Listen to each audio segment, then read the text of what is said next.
नमस्ते दोस्तों, मैं मलय गाला स्वागत करता हूं फिर से एक बार आप सभी का मेरे इस चैनल पे। बस नज़रिए की है बात। दोस्तों, जैसे कि आप जानते हो, फिलहाल सीमा पर क्या हालात बने हुए हैं। चीन अपनी कूटनीतिक हरकतों से बाज नहीं आ रहा है, जिसकी वजह से हमारे सैनिकों की जान गंवानी पड़ी।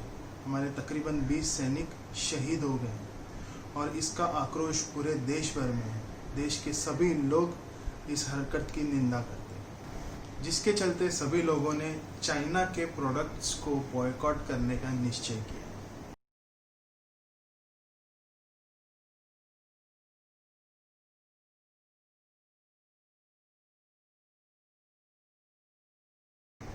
तो दोस्तों, आप सभी तो जानते ही होंगे मिस्टर सोनम वांगचुक को, जो कि लद्दाख के एक फेमस इनोवेटर, एजुकेशन रिफॉर्मिस्ट और एनवायरमेंटलिस्ट भी है।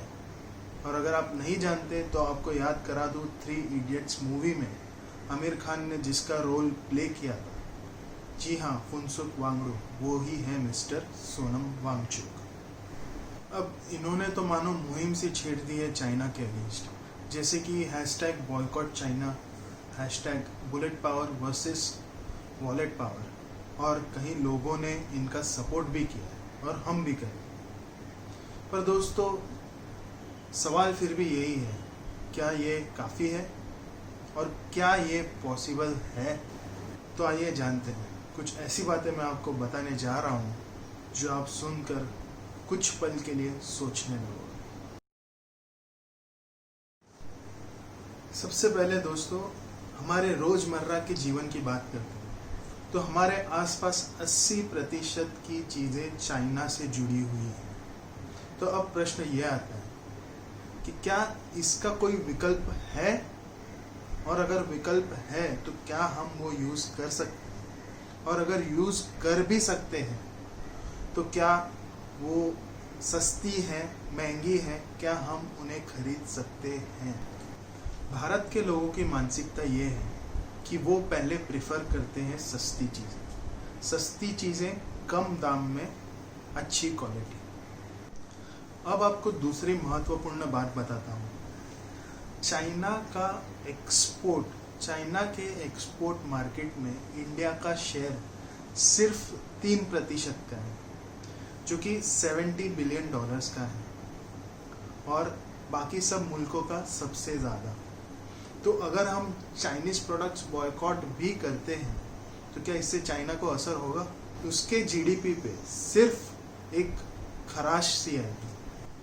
अच्छा, तो अब इसे भारत के नज़रिए से देखते हैं।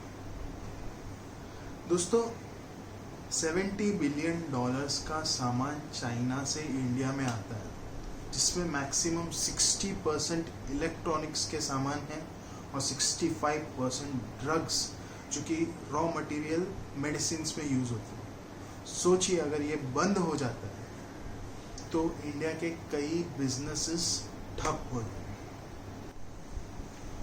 अब दोस्तों, किसी ने ये सोचा है कि अगर इंडिया चाइनीज़ प्रोडक्ट्स बॉयकॉट करता है तो चाइना भी तो ये कर सकता है।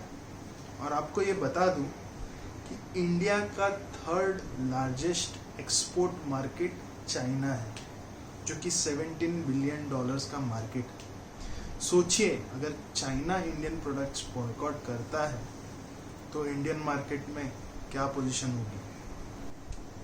अब मैं आपको बताता हूँ सबसे बड़ी बात। पिछले कुछ सालों में चीन ने धीरे करके इंडियन स्टार्टअप्स में एक बड़ी अमाउंट इन्वेस्टमेंट कर दी, जो कि तकरीबन है $4 बिलियन, और ये सब करना था स्टार्टअप इंडिया को। तो दोस्तों, अभी भी आपको लगता है कि बॉयकॉट चाइना पॉसिबल है? पॉसिबल तो है दोस्तों, लेकिन ये हमें करना पड़ेगा स्टेप बाय स्टेप। इतनी जल्दी, इतनी आसानी से पॉसिबल नहीं है, इसको थोड़ा टाइम लगेगा। सबसे पहले तो हमें देखना होगा कि इंडियन मार्केट में चाइनीज़ प्रोडक्ट्स के सब्स्टिट्यूट अवेलेबल है कि नहीं, और अगर नहीं है तो क्या इंडिया वो प्रोडक्ट्स बना सकता है। सबसे बड़ी बात, हमें गवर्नमेंट इनिशिएटिव्स जैसे कि vocal for local startup India, make in India and आत्मनिर्भर भारत, इनको सपोर्ट करना होगा।